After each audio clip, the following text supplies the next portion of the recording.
Malacañang has finally released the Memorandum of Understanding on joint oil and gas development it signed with Beijing. Senior Associate Justice Antonio Carpio is amenable to the terms. But former Solicitor General Florin Hilbay believes the Philippines is at a disadvantage. Here's the full story. Malacañang has finally made public the Memorandum of Understanding on Cooperation on Oil and Gas Development signed by the Philippines and China during the state visit of Chinese President Xi Jinping. The two parties vowed to expedite the negotiations on oil and gas exploration and exploitation in maritime areas consistent with international law. The two governments will also form an intergovernment joint committee that will come up with agreements and identify areas for development. Another working group will be established to negotiate technical and commercial arrangements that will be used in the identified areas. Both countries are given 1 year to finalize arrangements over the venture. The deal also clarified that the project won't undermine the legal position of the two governments when it comes to territorial disputes. Acting Chief Justice Antonio Carpio is amenable to these terms. He does not see any violations to the Constitution in the MOU signed by China and the Philippines, given that it wasn't a joint exploration agreement. What was signed was not a joint exploration.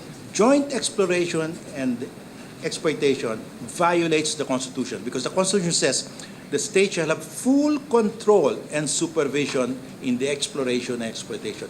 If you allow China joint right to exploit, you diminish that full control. But that is not what was signed.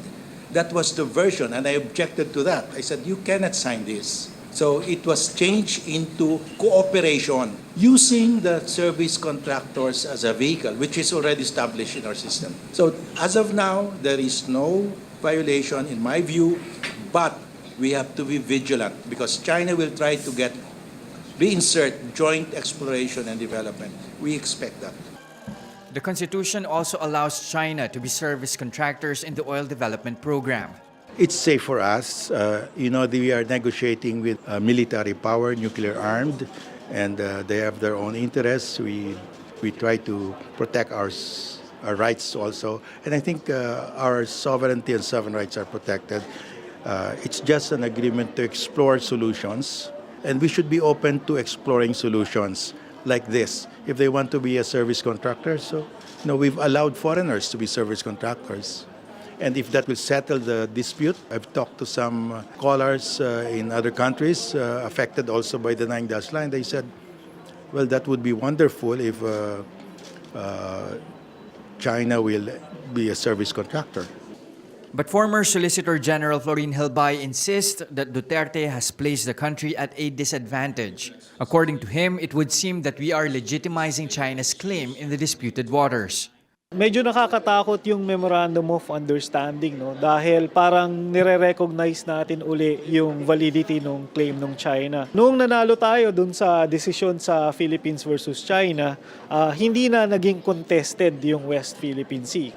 Ayon sa ating saligang batas, yung exploration, development, and utilization dapat under the full control and supervision of the state. Itong Memorandum of Understanding na pinasok ni Presidente kay Xi Jinping ay isang government-to-government contract. Hindi siya isang purely economic agreement na mayroong isang korporasyon na pumasok dito. Hilbay is urging Congress to go over the agreement. Kaya po ako nandito para humingi talaga ng isang oportunidad para i-request yung ating Kongreso na sipatin at tingnan mang mabuti itong MOU dahil hindi ito isang innocuous na contract. Sa aking pananaw, nakakatakot itong kontrata na to at kailangan talaga natin pag-aralan. Malacañang called out Communist Party leader Joma Sison for alleging that the deal was an act of treason. Maybe he has not read the agreement signed. It's just an agreement to agree on certain things. There is nothing there that will be a basis for any allegation of treason. Even the critics say there's nothing there. Duterte's pivot to the Middle Kingdom has been highly criticized by his opponents and even his foreign allies.